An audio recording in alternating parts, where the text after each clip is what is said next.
Hi எல்லாருக்கும் வணக்கம். எல்லாரும் சேஃபா பத்திரமா இருக்கீங்கன்னு நினைக்கிறேன். First of all thank you so much. டெலிவரிக்கு அப்புறம் உங்க எல்லாரையும் நான் வந்து மீட் பண்றேன். அண்ட் எனக்கு இது வரைக்கும் நிறைய விஷஸ், ப்ரேயர்ஸ், உங்க லவ் அண்ட் சப்போர்ட் எல்லாமே கொடுத்துட்டு இருந்தீங்க. ரொம்ப ரொம்ப thanks. Through the pregnancy ஜேர்னிக்கு நிறைய பாசிட்டிவ் ரெஸ்பான்ஸ் கொடுத்தீங்க. அண்ட் அதே மாதிரி நிறைய பேர் திட்டியும் எனக்கு மெசேஜ்லாம் அனுப்பிச்சு வச்சிருந்தீங்க. அவங்களுக்கும் தேங்க்ஸ். பாப்பா நிறைய பேர் பாப்பா பத்தி கேட்டிருந்தீங்க. பாப்பா சூப்பரா இருக்கா. கூடிய சீக்கிரம் நான் பாப்பாவை காமிக்கிறேன். அண்ட் பேர் கூட நிறைய பேர் கேட்டிருந்தீங்க. ஸோ டிஸ்கஷன்ஸ் போயிட்டே இருக்கு. ஸோ பேர் பத்தியும் நான் கண்டிப்பா சொல்றேன். So it's all about labour management and postmortem. ஏன்னா டெலிவரி முடிஞ்சதுக்கு அப்புறம் ஒரு செட் ஆஃப் போஸ்ட்மார்ட்டம், டிப்ரெஷன், இது எல்லாமே நம்மளுக்கு எல்லாருக்குமே இருக்கும். ஸோ அதுவும் அதை பத்தியும் நம்ம டீட்டெயிலாக அவங்களை பத்தி தெரிஞ்சுக்கலாம். ஸோ இன்னைக்கு நான் லைவ் போகிறது ஹரிதா, தளிரோட founder. She's expert in labour management, lactation consultant and prenatal yoga instructor. So அவங்க கூட தான் இன்னைக்கு லைவ் போறோம். நிறைய மித்ஸ் அண்ட் ஃபேக்ட்ஸ் இருக்கு. மெயின் மித்ஸ் தான் இந்த கலர். ஓகே, சப்போஸ் ஓரளவு நமக்கு பிளாக்கா பிறந்துட்டாங்க அப்படின்னா இந்த ட்ரெடிஷனல் மெத்தட்ஸ் எல்லாம் போட்டு நல்லா தேய்ச்சா வெள்ளையாயிடுவாங்க குழந்தை அப்படின்னு சொல்லி நான் கேள்விப்பட்டிருக்கேன். அதுவும் உண்மையா? ரொம்ப கஷ்டமான விஷயம். ஒரு ஸ்ட்ரெயிட்டா சொல்லணும் அப்படின்னா, unless or until you are doing a chemical peeling, குழந்தைக்கு வந்து நீங்க தேய்க்கிறங்காட்டி எல்லாம் கலரை வந்து குழந்தையோட கலரை வந்து மாத்த போறது முடியாது. பேசிக்கா உங்களுக்கு என்ன விதிக்கப்பட்டதோ, அவங்க ஜீன்ஸ்ல என்ன இருக்கோ அதுதான் அவங்களோட குழந்தையோட கலரா இருக்க போகுது. சோ அயர்ன் டேப்லெட் சாப்பிடறங்காட்டியும் வந்து குழந்தை கருப்பா பிறக்காது. சோ என்ன நம்ம மக்களுக்கு எல்லாம் அண்டர்ஸ்டாண்டிங்னா, சாப்பிடுற விஷயங்கள் அப்படியே குழந்தைக்கு புரியும். சூடா சாப்பிடாத, குழந்தைக்கு வந்து வலிப்பி அறுத்தால, அப்புறம் வந்து நவாப்பழம் சாப்பிடாது, அயன் டேப்லெட் சாப்பிடாது, குழந்தை கருப்பா பிறக்கும் அப்படின்னு சொல்லுவாங்க. பட் எதுவுமே வந்து உண்மை கிடையாது. பிகாஸ் இட்ஸ் ஆல் ஜீன்ஸ் தான். குழந்தைக்கு வந்து கலருக்கும் அதுக்கும் சம்மந்தம் கிடையாது. குழந்தை வெளியில வந்ததுக்கு அப்புறம் நான் நிறைய நேரங்கள்ல சிலர்லாம் சொல்லிக்கிறேன், குழந்தைக்கு வந்து இது கொடுத்தா வந்து கலர் ஆவாங்க, அது கொடுத்தா கலர் ஆவாங்க.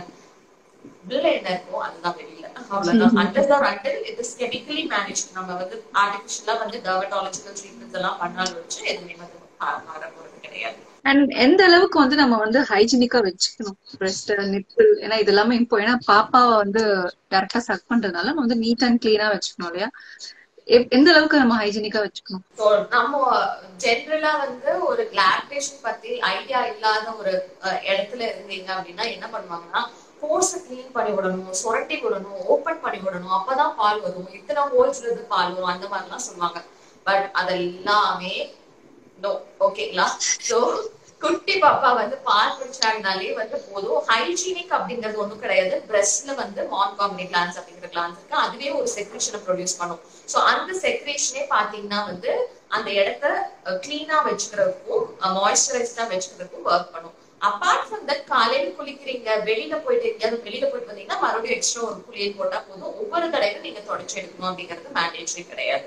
இன்ஃபேக்ட் அப்படி பண்ணா அந்த ப்ரொடெக்டிவ் கோட்டிங்க வந்து ரிமூவ் பண்றதுக்கு சமாளிச்சலாம். எனக்கு நான் இருக்கும்போது மேம் சூடா சாப்பிட்டீங்கன்னா மிஸ்கேரேஜ் ஆயிடும், இந்த மாதிரி எல்லாமே இருக்கு. இந்த மித்ஸ் பத்தி நீங்க சொல்லுங்களேன். அது எந்த அளவுக்கு ஃபர்ஸ்ட் நம்பலாம்? சயின்டிபிக்கா வந்து அவங்க என்ன சொன்னாலும் அக்செப்ட் பண்ணிக்க மாட்டாங்க. நிறைய பேர் என்ன திட்டி எனக்கு மெசேஜ் அனுப்பிச்சாங்க, நீங்க அப்படி பண்றீங்க, நீங்க டான்ஸ் ஆடுறீங்க, நீங்க அப்படி பண்றீங்க. அதெல்லாம் வந்து நான் தான் சொல்லுவேன் ஒரு வாட்டியும், இது கிடையாது, இதுதான் சயின்டிபிக்கா ரீசன் இருக்கு, அது நீங்க கொண்டு வந்தீங்கன்னா நான் அக்செப்ட் பண்ணிக்கிறேன் அப்படின்னு.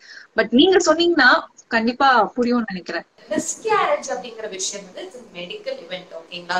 நம்ம சாப்பிடுற சாப்பாடுனால, சே ஃபார் எக்ஸாம்பிள் வந்து சிக்கன் சாப்பிடக்கூடாது, எள்ளு சாப்பிடக்கூடாது, பைனாப்பிள் சாப்பிடக்கூடாது, பப்பாளி சாப்பிடக்கூடாது அப்படிங்கறதெல்லாம் சொல்றாங்க.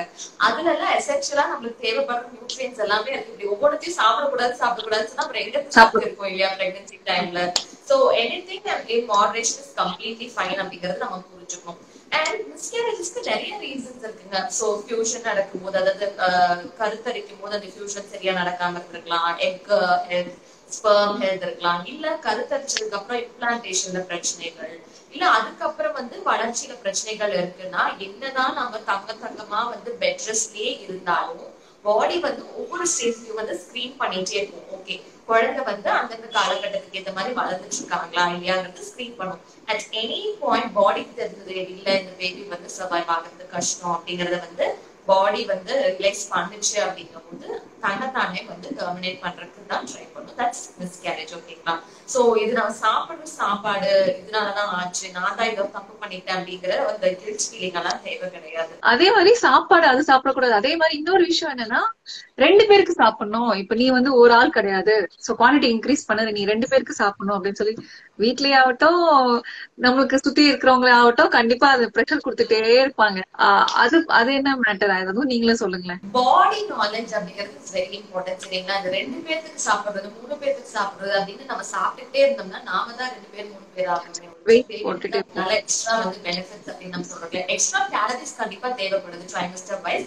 பட் அது உங்களுக்கு பாடியே தெரிவிக்கும், எனக்கு பசிக்குது அப்படிங்கும் போது நீங்க சாப்பிட்டீங்கன்னா போதும். அண்ட் நிறைய நேரங்கள்ல பாத்தீங்கன்னா மீல் டைம் வந்து அப்படியே ஹோல்ட் பண்ணி வச்சிருவாங்க. வீட்டுல சாப்பாடு வந்து இவ்வளவு சாப்பிடு அப்படின்னு கப்பு வந்து லோட் பண்ணுவாங்க. ஆக்சுவலா நம்ம புரிஞ்சுக்க வேண்டியது என்ன, கார்ப்ஸ் வந்து அப்படி லோட் பண்ணுங்கிறது கிடையாது. நம்மளுக்கு தேவையான கேலரி இன்டேக் எக்ஸ்ட்ராவா வந்து ஒரு ஃப்ரூட் இன்டேக் பண்ணீங்க, கொஞ்சம் வந்து நட்ஸ் எடுத்துக்கிட்டீங்க, இல்ல அந்த மாதிரி ஒரு வெஜ்ஜீஸ் எக்ஸ்ட்ரா எடுத்துக்கிட்டீங்க, அந்த மாதிரிலாம் நம்ம பண்ணும்போதே கேலரிஸ் வந்து அப் ஆயிடும். ஸோ நீங்க வந்து சாப்பாடை வந்து குடிச்சு வைக்கணும் அப்படிங்கிற அவசியம் கிடையாது. அண்ட் பசிக்கு சாப்பிடுறது தேவைக்கு சாப்பிடுறதுங்கிறது ரொம்ப ரொம்ப important. And breaking the meal is very important. என்னன்னா நம்ம ஊர்ல வந்து மணி அடிச்சா டிங் டிங் டிங் அப்படிங்கிற மாதிரி சாப்பாட்டு தட்டு கொண்டாந்து வச்சு ஃபுல்லா லோட் பண்ணிடுவாங்க. அந்த மாதிரி இல்லாம பசிக்கும் போது கொஞ்சம் கொஞ்சமா ஹெல்தி ஃபுட்ஸா சாப்பிட்டாலே வந்து முடிஞ்ச அளவுக்கு வந்து வெயிட் கெயினை வந்து ப்ராப்பரா கண்ட்ரோல்ல வச்சு முடியும். பேபியோட growth-க்கும் சப்போர்ட் பண்ண முடியும். இத கீ பட்டர்லாம் போட்டு சாப்பிட்டா வந்து குழந்தைக்கு வந்து அந்த கோட்டிங் மாதிரி ஒண்ணு வரும். சோ ஈஸியா வந்து நார்மல் டெலிவரி ஆயிடும். இது ஒரு மித்து இருக்கு. இது எனக்கு சத்தியமா எனக்கு புரியவே இல்ல, அது எப்படி சொல்றாங்க அப்படின்ட்டு. சோ குழந்தை வந்து பிறக்கும் போது பாத்தீங்கன்னா ஒரு மாவு பொருள் மாதிரி ஒரு ஒயிட் சீசி சப்ஸ்டன்ஸ் வந்து குழந்தை மேல கோட் ஆயிருக்கும். That's called as the vernix. So குழந்தை தண்ணி சத்துக்குள்ள இருக்கிறங்காட்டி குழந்தை ப்ரொடெக்டரா வச்சுக்கிறதுக்காகவும் கதகதப்பா அரவணைச்சு வச்சுக்கிறதுக்காகவும் இயற்கையா ப்ரொடியூஸ் ஆகுறது அந்த ஒயிட் சீசி சப்ஸ்டன்ஸ். சோ நம்ம ஊர்ல என்ன நினைச்சுக்கிறாங்க அப்படின்னா, நம்ம சாப்பிடுற வெண்ணெய் தான் போய் குழந்தை போட்டாகுது, குழந்தை வந்து அப்படியே வந்து ஸ்வைன்னு வறுக்கிட்டு வராங்க அப்படின்னு நினைச்சுக்கிறாங்க. It's not that. நீங்க கீ பட்டர் சாப்பிடுறீங்களோ இல்லையோ குழந்தை வந்து அந்த ஒயிட் சீசி சப்ஸ்டன்ஸ் தான போட் ஆகி இருப்பாங்க. அப்பார்ட் ஃப்ரம் தட் இன்னொரு விஷயம் நாம என்ன புரிஞ்சுக்கணும் அப்படின்னா, ghee and butter is healthy fat கூட. சோ நம்மளோட மசில்ஸ் நல்லா ஸ்ட்ரெச் ஆகி விரிஞ்சு கொடுக்கறதுக்கு ஒரு இம்பார்ட்டன்டான காம்பனன்ட் வந்து இந்த ஹெல்தி ஃபேட். சோ எடுத்துக்க கூடாதுங்கிறது கிடையாது. பட் அதுக்காக பார்த்ததுல எல்லாம் தொட்டதுக்கெல்லாம் வந்து கீ பட்டர் போட்டுட்டே இருக்க கூடாது அப்படிங்கறத இங்க மென்ஷன் பண்ணணும் நாங்க. So wordings is different from the ghee and butter that we have. And அதே மாதிரி நம்ம தூங்கி எந்திரிக்கிற மேட்டர் ஒண்ணு இருக்கு. சொல்லுவாங்க நம்ம வந்து டக்குனி சைட்ல திரும்ப கூடாது, எந்திரிச்சு உட்காந்து அதுக்கப்புறம் மறுபடி இந்த பக்கம் சைட்ல படுக்கணும் அப்படின்ட்டு கேட்டா வந்து தொப்புள் கொடி சுத்திக்கும் அப்படின்லாம் சொல்லுவாங்க. பட் எனக்கு நான் பர்சனலா அந்த மாதிரி எந்திரிச்சு உட்காந்து படுத்ததே கிடையாது. மேபி ஸ்லோவா டர்ன் பண்ணுவேன். பட் அது வந்து உண்மையா? டக்குனு டர்ன் பண்ணா குழந்தைக்கு வந்து நாட் ஆயிக்கும், தொப்புள் கொடி சுத்திக்கும் அப்படிங்கறது ரொம்ப காமனா சொல்லுவாங்க. எந்திரிச்சுன்னா திரும்ப சொல்லுவாங்க. நான் எல்லாத்துக்குமே கிளைண்ட்ஸ்க்கு எல்லாத்துக்குமே கேட்கிற ஒரு விஷயம் என்னன்னா, அதுக்கு ஏன் தூங்கணும், பேசாம உட்கார்ந்துட்டே இருக்கேன். ஒவ்வொரு தடவையும் வந்து எழுந்திருச்சு திரும்புறதுங்கிறது ரொம்ப வந்து டீடியஸான ப்ராசஸ். நமக்கு தூக்கம் அப்படிங்கறதே போயிடும். சரிங்களா? சோ குட்டி பாப்பா வந்து வயிற்றுக்குள்ள அழகா ஒரு டபுள் ரேப் பேக்ல வந்து தண்ணீர் சத்துக்குள்ளதான் இருக்கிறாங்க. So water is a great buffer. நம்மளுக்கு வெளியில நடக்கக்கூடிய எக்ஸ்டர்னல் ஃபோர்ஸஸ் வந்து அப்படியே பேபியை போய் இம்பாக்ட் பண்ணாது. there's a buffer for layers and layers of buffer for the baby.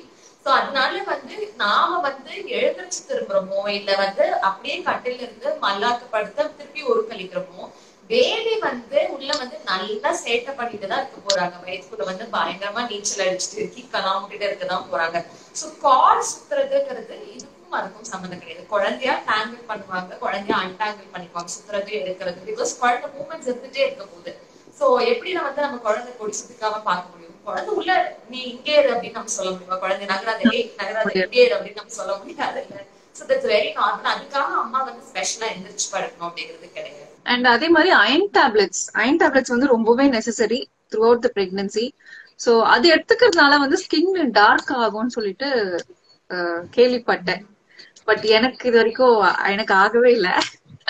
பாப்பா கருப்பா பிறப்பாங்க அப்படின்னு சொல்லி கேள்விப்பட்டிருக்கேன். இது உண்மையா? சோ கலர் அப்படிங்கிற விஷயம் இஸ் ஆல் ஜீன்ஸ். நம்ம குழந்தை கருத்தரிக்கும் போதே அவங்களுக்கு என்ன கலர் அப்படிங்கறதெல்லாம் வந்து தீர்மானிக்கப்படுது. என்னதான் வந்து குங்குமப்பூவால குளிச்சு எந்திரிச்சாலும், சிவாஜி படத்துல ரஜினி சார் பண்ற மாதிரி குளிச்சு எந்திரிச்சாலும் வந்து குழந்தை வந்து அதனால கலரா பிறக்க போறது கிடையாது. ஓகேங்களா? நம்மளுக்கு வாட்டர், ட்ரிங்கிங் வாட்டர் வந்து எந்த அளவுக்கு இம்பார்ட்டன்ட் பிரெக்னன்சி டைம்ல, அது வந்து ஏன்னா அந்த அமினாட்டிக் ஃப்ளூயிட் லெவலே வந்து இன்க்ரீஸ் ஆகுது டிக்ரீஸ் ஆகுது, நம்ம தண்ணி குடிக்கிறதுலாம் இருக்கு. அது எந்த அளவுக்கு இம்பார்ட்டன்ட்? சோ நிறைய பிரெக்னன்சி டைம்ல பாத்தீங்க அப்படின்னா குழந்தை வளர வளர பிளாடர் ஸ்பேஸ் வந்து கம்ப்ரெஸ் ஆகுறங்காட்டி நம்மளுக்கு யூரின் வந்து ஹோல்ட் பண்றதுக்கு டிஃபிகல்ட்டா இருக்கும். அதனாலேயே பாதி பேர் வந்து தண்ணி குடிக்கிறத குறைச்சிட்டா வந்து சுச்சு போறதை வந்து நம்ம குறைச்சிக்கலாம்ல, பாத்ரூம் ட்ரிப்ஸ் கட் பண்ணிக்கலாம்ல அப்படிங்கிற ஒரு அண்டர்ஸ்டாண்டிங்ல இருக்காங்க. It's very wrong. அந்த மாதிரி பண்ணாலும் யூடிஐக்கான வாய்ப்புகளை வந்து அது அதிகரிக்குது. சோ கண்டிப்பா தண்ணீர் சத்து வெரி வெரி இம்பார்ட்டன்ட். பாடியில ஹைட்ரேஷன் இருந்தாதான் நிறைய வந்து நீங்க பார்க்கும்போது நிறைய பேருக்கு டீஹைட்ரேட் ஆனாலே தலைவலிக்கும். டீஹைட்ரேட் ஆனா கிராம்ஸ் வரும், கால் கெண்டை பிடிக்கிறது, இந்த கால் இழுக்கிறது, அந்த மாதிரி எல்லாம் இருக்கும். சோ சிரமமே படாம சங்கடமே படாம 10 தடவையோ 15 தடவையோ நியூட்ரிப்ஸ் இன்க்ரீஸ் ஆனாலும் பரவாயில்ல, தண்ணி குடிச்சீங்கன்னா தான் வந்து it will help for you and for the baby also. So it's very important to keep yourself hydrated. அதே மாதிரி நீர் காய்கறிகளும் சேர்த்து எடுத்துக்கணும்.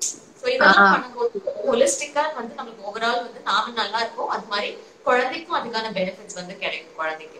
அண்ட் பிரஸ்ட் பம்ப் வந்து நெசசரியா பிஃபோர் டெலிவரியே வாங்கி வச்சுக்கிறது, இன்வெஸ்ட் பண்றது? breast pump is a choice. நிறைய பேர் வந்து இப்போ நிறைய பார்த்துட்டு வந்து லேபருக்கு போகும்போது breast pump வாங்கிட்டு போகணும்னு நினைச்சுக்கிறாங்க. வேற அப்படி கிடையாது. யூஸ்வலா நாங்க எம்பசைஸ் பண்றது டைரக்ட் பிரஸ்ட் ஃபீடிங் பண்ணுங்க, டைரக்ட் பிரஸ்ட் ஃபீடிங் பண்ணுங்க அப்படிங்கறத சொல்லுவோம். அதுக்கான பெனிஃபிட்ஸ் அப்படிங்கிறது தனி. பிரெஸ்ட் பம்ப் வந்து எப்ப வந்து மேண்டேட்டரி ஆகும்னா, சப்போஸ் ஏதோ ஒரு விஷயங்கள்னால பாப்பா வந்து பிரெஸ்ட ரெஃப்யூஸ் பண்றாங்க, இல்ல கொஞ்ச நாள் ஏதோ ஒரு விஷயம்னால சப்ளைக்கு வந்து நம்ம கொஞ்சம் வந்து எக்ஸ்ட்ரா ஹெல்ப் பண்ண வேண்டியது இருக்கு. அம்மா வந்து மெட்டர்னிட்டி பிரேக்கு அப்புறம் ஒர்க் ரெஸ்யூம் பண்றாங்க, அதாவது 8 to 6 ஜாப் வந்து ரெஸ்யூம் பண்றாங்க, she's going to be away for long lengthy hours அப்படின்னா வந்து அந்த மாதிரி சிச்சுவேஷன்ல வந்து பிரெஸ்ட் பம்ப் அப்படிங்கிறது வந்து தேவைப்படும். சோ லேபருக்குள்ள போறதுக்கு முன்னாடியே பிரெஸ்ட் பம்ப் வாங்கி வைக்கணுங்கிறது கிடையாது. அண்ட் முக்கியமா எல்லாரும் புரிஞ்சுக்க வேண்டியது என்னன்னா, பிரெஸ்ட் பம்ப் ஏதோ ஒரு கம்பெனில வாங்கினா வந்து டசன்ட் ஒர்க். ஒரு ப்ராப்பரான பிரெஸ்ட் ரிலேட்டடான R&D பண்ற ஒரு கம்பெனில வந்து நீங்க வாங்கணும். அண்ட் அதே மாதிரி கரெக்டான பிளான்ட் சைஸ் சூஸ் பண்றது இம்பார்ட்டன்ட். நிறைய பேர் வந்து ஏதோ ஒரு பிராண்ட் வாங்கிட்டு பம்ப் பண்ணிட்டு மேம் மில்கே வரலவாங்க. கரெக்டான சைஸ் வந்து சூஸ் பண்ணாதான் வந்து மில்க் வரும். So that is also that. அதுவுமே பார்த்துட்டு வாங்க. ஒரு ப்ராப்பரான ப்ரொஃபஷனல்கிட்ட போனாங்க, ஒரு லாக்டேஷன் கவுன்சிலர்கிட்ட போனாங்க அப்படின்னா வந்து they'll be able to help you. உங்களோட ரெக்வயர்மெண்ட்ஸ் பொறுத்து எந்த மாதிரி சூஸ் பண்ணலாம் அப்படிங்கிறது சொல்லிருப்பாங்க. அதே மாதிரி நேச்சுரலா பிரெஸ்ட் மில்க் வந்து இன்க்ரீஸ் ஆகுது, செக்ரீஷன் இன்க்ரீஸ் ஆகுறதுக்கு ஏதாவது ஃபுட்ஸ் இருக்கா? Foods to increase milk secretion அந்த மாதிரி. சோ இதுல 2-3 விஷயங்கள் நான் வந்து சொல்லணும்னு ஆசைப்படுறேன். முதல் விஷயம் வந்து பிரெஸ்ட் மில்க் செக்ரீஷன் அப்படிங்கிறது இஸ் ஆன் டிமாண்ட். குழந்தைக்கு எந்த அளவுக்கு கொடுத்துட்டே இருக்கோமோ, குழந்தை வந்து நல்லா சக்கிள் பண்ணி எந்த அளவுக்கு நல்லா ட்ரெயின் பண்றாங்களோ பிரெஸ்ட, அந்த அளவுக்கு நம்ம உடம்புக்கு வந்து இந்த கியூஸ் தெரியும். ஓகே பாப்பா குடிச்சிட்டாங்க, பாப்பாக்கு தேவை இருக்கு, பிரெஸ்ட் காலி ஆகுது அப்படிங்கிற கியூஸ் வந்து பாடிக்கு கிடைக்கும் போது செக்ரீஷன் இருந்துகிட்டே இருக்கும். ஓகேங்களா? சோ நம்ம தமிழ்ல எல்லாம் ஒரு பழமொழி சொல்லுவாங்க, இறைக்கிற கிணறு தான் ஊறும் அப்படின்னு சொல்லுவாங்க. கேள்விப்பட்டிருக்கீங்களா தெரியல. சோ குடுக்க கொடுக்க வந்து நல்லா வந்து செக்ரீஷன் இருந்துகிட்டே இருக்கும். So that is first thing. ஓகேங்களா? அடுத்தது வந்து positive mind set is very very important. ஐயோ எனக்கு சொல்லணுமா, ஐயோ எனக்கு சொல்லணுமா, ஐயோ எனக்கு சொல்லணுமா அப்படிங்கிற ஒரு பயத்திலையும் பதட்டத்திலையும் ரொம்ப ஒரு ஸ்ட்ரெஸ்ஃபுல்லான என்வாயன்மெண்ட்ல இருந்தீங்க அப்படின்னா என்ன ஆகும்னா, பால் வந்து சுரக்கும், பட் ஆனா அந்த வெளியேற தன்மையை ஸ்ட்ரெஸ் ஹார்மோன் அப்படிங்கிறது வந்து அஃபெக்ட் பண்ணிடும். சரிங்களா? சோ அதனால ஸ்ட்ரெஸ் ஃப்ரீயா பயங்கர கான்பிடென்டா 9 months எவ்வளவு அழகா நான் இந்த குழந்தைய வந்து நரிஷ் பண்ண வைக்கலாம், அதே மாதிரி என்னால தாய்ப்பாலும் கொடுக்க முடியும் அப்படிங்கிற பயங்கர கான்பிடன்ஸோட பண்ணீங்கன்னா கண்டிப்பா வந்து பிரெஸ்ட் மில்க் செக்ரீஷன், அதாவது லெட் ஆன்ல ப்ராப்ளம் இருக்காது. ஃபுட்ஸ் பொறுத்த வரைக்கும் நம்மளுக்கு பெருசா ஒரு நல்ல அண்டர்ஸ்டாண்டிங் என்ன அப்படின்னா, ஆயிரத்துக்கு ஒருவன் படம் பாத்திருக்கீங்களா ஸ்ரீதேவி? பாத்திருக்கேன். பார்த்திபன் சார் அவங்க படம். சோ அதுல என்னன்னா, ஒரு அம்மா வந்து ஆக்சுவலா அவங்க வந்து ஃபெமைன்ல வந்து கொஞ்சம் ஒரு மாதிரி கமிஷ் இருப்பாங்க. அந்த அம்மா வந்து குழந்தைக்கு பால் கொடுக்க ட்ரை பண்ணுவாங்க. சோ ரத்தம் தான் வரும். இன்னும் வந்து உங்க எல்லாத்துக்கும் சொல்லணும் அப்படின்னா, அண்ணாமலை படத்துல வந்து வந்தேன்டா பால்காரன் சாங் வேணா போய் எல்லாரும் இதுக்கப்புறம் கேட்டு பாருங்க. அதுல வந்து கிளியரா மென்ஷன் ஆயிருக்கும், ரத்தம் தான் பால். சோ நம்ம சாப்பிடுற விஷயங்கள் எல்லாமே வந்து டைஜஸ்ட் ஆகி அதுல இருக்க நியூட்ரியன்ஸ் எல்லாம் ரத்தத்துல கலந்து அந்த ரத்தம் தான் பாலா கன்வெர்ட் ஆகுது. சரிங்களா? சோ எல்லாருமே இந்த படத்தையும் பாருங்க, இந்த சாங் செக் பண்ணுங்க. சோ உங்க ரத்தம் தான் பாலா இருக்கும் போது, அதனால இது சாப்பிட்டா மட்டும்தான் வரும், அது சாப்பிட்டா மட்டும்தான் வரும் அப்படிங்கிறது கிடையாது. நீங்க என்ன சாப்பிட்டாலுமே இந்த ப்ராசஸ் முடிஞ்சு இந்த ரத்தம் தான் பால் அப்படிங்கறது நம்ம புரிஞ்சுக்கணும். ஓகேங்களா? மெயினா நாங்க எம்பசைஸ் பண்றதுன்னா நியூட்ரிஷியஸா சாப்பிடுங்க அப்படின்னு. நம்ம ஊர்ல ஒரு சின்ன பிராக்டிஸ் என்னன்னா, பால் பன் சாப்பிடு, ரஸ்க் சாப்பிடு, பிரெட் சாப்பிடு, அதுக்கு வந்து நல்லா பால் வரும் அப்படிங்கிற மாதிரி, இல்ல பால் நிறைய குடி, நிறைய பால் வரும் அப்படிங்கிறது. சிம்பிளா நான் என் கிளைண்ட்ஸ் எல்லாத்துக்குமே கேட்கிற ஒரு விஷயம் இதுதான். மாடு போய் எங்க பால் குடிச்சிட்டு வருது, எங்க புள்ளதானே தீவனம் வச்சா தீவனம் தான் சாப்பிடு, இல்ல பருத்தி கொட்டா புண்ணாக்கு இதெல்லாம் தான். அது எவ்வளவு லிட்டர் கணக்கா பாக்குறது தான். சோ there's nothing like இது சாப்பிட்டாதான் பால் வரும், இல்ல சின்ன ப்ராடக்ட்ஸ் கமர்ஷியல் ப்ராடக்ட்ஸ் எடுத்துட்டா மட்டும்தான் மில்க் வருங்கிறது கிடையாது. பேபி நல்லா குடிச்சாங்க, பிரெஸ்ட் ட்ரெயின் ஆச்சுன்னா பால் வரும். நீங்க வந்து உங்களோட சப்ளை டவுட் பண்ணாம ஸ்ட்ரெஸ்ஃபுல்லா ஆகாம இருந்தீங்கன்னா கண்டிப்பா பால் வரும். Apart from that you can include healthy foods like fenugreek எடுத்துக்கிறதோ, இல்ல வந்து ஃபிளாக்ஸ் சீட்ஸ் எடுத்துக்கிறது, ஓட்ஸ் எடுத்துக்கிறது, சிஞ்சர் எடுத்துக்கிறது, அந்த மாதிரி எல்லாமே எடுத்துக்கலாம். இட்ஸ் நாட் லைக் இதுதான்ட்டு. சோ இல்ல எனக்கு ஹெல்தியா சாப்பிடணும், இதுக்கு ஸ்பெசிபிக்கா ஏதாச்சும் இருக்கு அப்படின்னா இருக்கான்னு நீங்க கேட்டீங்கன்னா lactation rich cookies, granola bars எல்லாம் வந்து இருக்கு. ஆக்சுவலா மாம் ரன்னர்ஸ் மேனுஃபேக்சர் பண்ற ஐட்டம்ஸ் இருக்கு. சும்மா ஜங்க் குறைக்கிறதுக்கு பதிலா அது குறிச்சு சாப்பிட்டீங்க அப்படின்னா உங்களுக்கு வந்து நல்லா வந்து ஹெல்த்தியா இருக்கும். அண்ட் நீங்க ஹெல்த்தியா நியூட்ரிஷன் சாப்பிடும் போது நல்லா ஆப்வியஸா வந்து ரத்தம் நல்லா இருக்கும், பால். அவ்வளவுதான். அண்ட் அதே மாதிரி குழந்தை அழுகுறது, எதுக்கு அழுகுறது, எதுக்காக அழுகுறா, பாலுக்காக அழுகுறாளா இல்ல வயிற்று வலிக்காக அழுகுறாளா, லைக் எதுனால அழுகுறான்னு நமக்கு தெரியாது. எனக்கும் இப்பயும் வந்து ஒண்ணுமே தெரியல, அழுகுறது எதுக்காக அழுகுறாங்கிறது.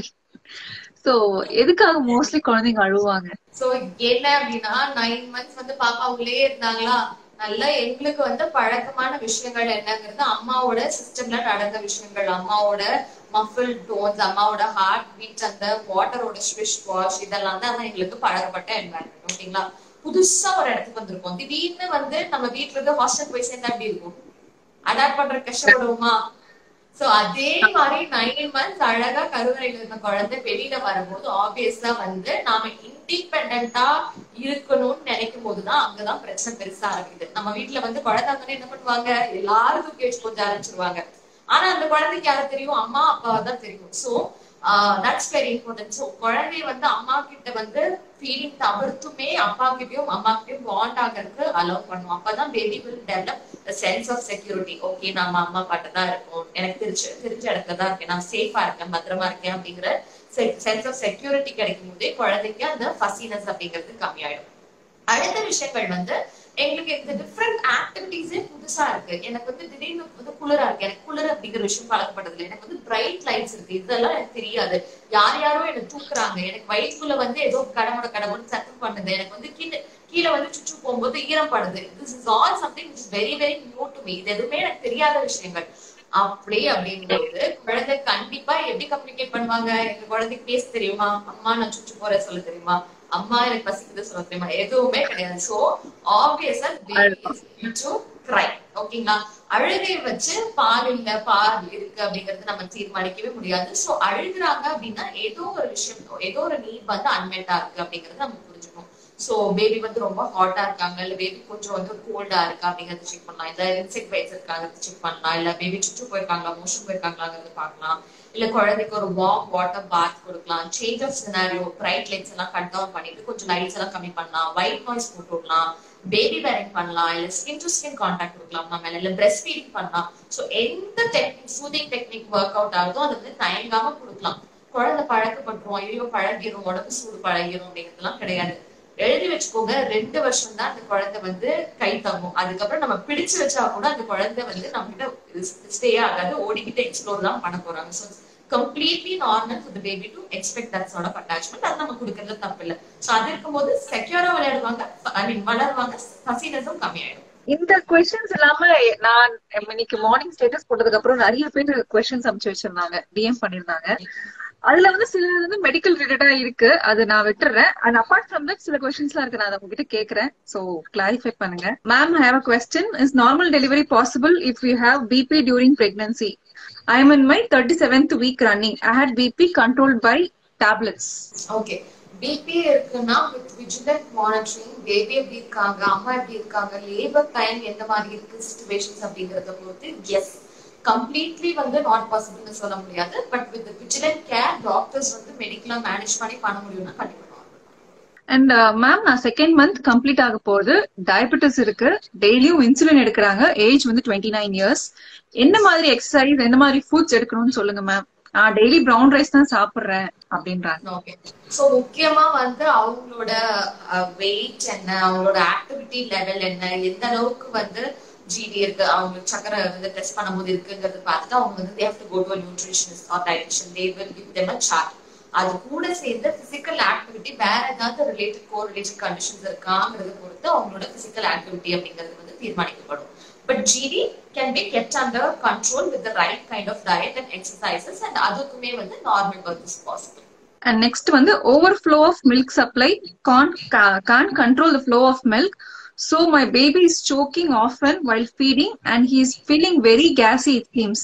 My baby is 1 month old, gained 1 kg in 1 month. Is this normal? Weight gain seems very normal. Let down நம்ம வந்து ரொம்ப ஃபாஸ்டா இருக்குன்னா உங்க பாம் வச்சுக்கோங்க, உங்களோட உள்ளக்கை வச்சு உங்க பிரஸ்ட்ல வந்து பேக்வர்ட் புஷ் கொடுத்தீங்க அப்படின்னா that will help. கொஞ்சம் வந்து இந்த ஃப்ளோ வந்து கொஞ்சம் மாடரேட் பண்றதுக்கு ஹெல்ப் பண்ணும். அண்ட் ரெக்ளைனிங் பொசிஷன்ஸ், பின்னாடி வந்து நல்லா சாஞ்சிட்டு இப்படி உட்கார்ந்து கொடுத்தீங்க அப்படின்னா ரெக்ளைனிங் பொசிஷன்ஸ்ல கொஞ்சம் ஃப்ளோ வந்து கொஞ்சம் ஹெல்ப் பண்ணும். ரொம்ப ஃப்ளோ ஃபாஸ்டா இல்லாம இருக்கு. I'm a mother of 3 months baby. My baby is a preterm, so he was in NICU for 1 month. That time I was not breastfeeding him because he was not lactating. My milk supply was low. Now it's completely stopped from past 1 month because I was under COVID treatment. So now I'm giving formula. Is it possible to breastfeed him now? Yes, it is possible to breastfeed. அவங்க வந்து ஒரு எல்சியை பார்த்தாங்க அப்படின்னா milk supply increase பண்றதுக்கு techniques வந்து சொல்லி கொடுப்பாங்க. And பேபிக்கு வந்து ஃபார்முலா கொடுத்துட்டு இருக்காங்கன்னா எந்த மீடியம் நெக்ஸ்ட் ஸ்பூனா சங்கா பாட்டிலா அப்படிங்கறத பொறுத்து அதுக்கு ஆல்டர்னேட்டா எப்படி ஃபீட் பண்ணா பேபியை வந்து பிரெஸ்ட்ல அட்டாச் பண்றதுக்கு ஈஸியா இருக்கும் அப்படிங்கறது சொல்லி கொடுத்துருவாங்க. So with persistent tries and patience வந்து கண்டிப்பா it's possible to get the baby back to the breast. கண்டிப்பா பண்ணுங்க. ஓகே, இப்போ வந்து நம்ம பிரெஸ்ட் பம்ப் வச்சு நம்ம எக்ஸ்பிரஸ் மில்க் நம்ம குடுக்குறோம். எக்ஸ்பிரஸ் மில்க் வந்து நம்ம பாட்டில் ஃபீட் பண்ணலாமா? இது முடிஞ்ச அளவுக்கு வந்து பாட்டில்ஸ் வந்து நாங்க சஜஸ்டே பண்ண மாட்டோம். Because bottle feeding mechanism and breast feeding mechanism அப்படிங்கிறது என்டையரா டிஃபரெண்ட். இப்போ குழந்தைக்கு பாட்டில் கொடுக்கும்போது என்ன ஆகும்னா வாய்க்குள்ள வந்து மில்க் ட்ரிபிள் ஆயிட்டே இருக்க போகுது. குழந்தையோட வேலைங்கிறது வந்து முழுங்கிறது மட்டும்தான். அதே மாதிரி அவங்க வந்து வாயை வந்து ஆணு வச்சுட்டு பிரெஸ்ட்ல இருந்தாங்கன்னா மில்க் வர போறது. So they have to use there muscles to get the milk. Stuck பண்ணணும் இல்லைங்களா? சோ நீங்க ஷார்ட் கட் சொல்லி கொடுத்துட்டீங்கன்னா பிரெஸ்ட்ல வந்து முரண்டு பிடிக்கிறதுக்கான வாய்ப்புகள் ரொம்ப ரொம்ப ஜாஸ்தி. ஓகேங்களா? And bottles R it meant for human architectures. குழந்தைக்கு தாய்ப்பால் கொடுக்கும்போது குழந்தையோட ஓரல் ஃபிஷர் மசில்ஸ் எல்லாம் வேலை செய்யும் போது அந்த ஜா டெவலப்மெண்ட் எல்லாம் ப்ராப்பரா இருக்கும், பிரீதிங் எல்லாம் ப்ராப்பரா இருக்கும். பிரீதிங் ப்ராப்பரா இருக்குன்னா ஆப்வியஸா வந்து ப்ராப்பரா ஃபில்ட்ரேஷன் நடக்கும். சோ அதனாலேயே வந்து சீக்கிரம் வந்து சிக் ஆக மாட்டாங்க. So அந்த பெனிஃபிட்ஸ் எல்லாம் இருக்கு. So அதனால யூசுவலா வந்து we do not recommend in circumstances when the benefits outweigh the risks அப்படிங்கும்போது தான் அம்மா விருப்பப்பட்டு she takes a choice. இல்ல எனக்கு வந்து வாட்டர் கொடுத்தாதான் பெட்டர்னு ஃபீல் பண்ணா then it's the mother's choice. So professional opinion வேண்டாம்னு சொல்லுவோம். அவங்க வந்து அதுக்கு மேல பண்றாங்கன்னா we don't stop them. I'm pregnant after 5 missed abortions with low-lying placenta. All around doctor tells me to sit simply. I'm worried about my health. I'm just eating and sleeping with zero movements except for office work. Will this affect my baby or my labor time? How can I include some physical activities without harming the baby? I'm 35 now. Okay, 35 weeks or 35 age எனக்கு தெரியல. So 5 miscarriages and low lying placenta அப்படிங்கும்போது doctor சொல்ற medical advice கேட்கறது would be better. Weight gain வந்து ரொம்ப வந்து இல்லாம இருக்கிறதுக்கு ப்ராப்பரான portion control and healthy diet will help. Walking மட்டும் பண்ணலாம் அப்படின்னு டாக்டர் சொல்லியிருந்தாங்கன்னா மைல்டா gentle strolling would do. Apart from that, since இந்த மாதிரி ஒரு ஹிஸ்டரி இருக்காங்காட்டி we will not generally recommend and purely வந்து அவங்களோட ஹெல்த் கேர் ப்ரொவைடர் டாக்டர் சொல்ற அட்வைஸ் கேட்கறது would be better.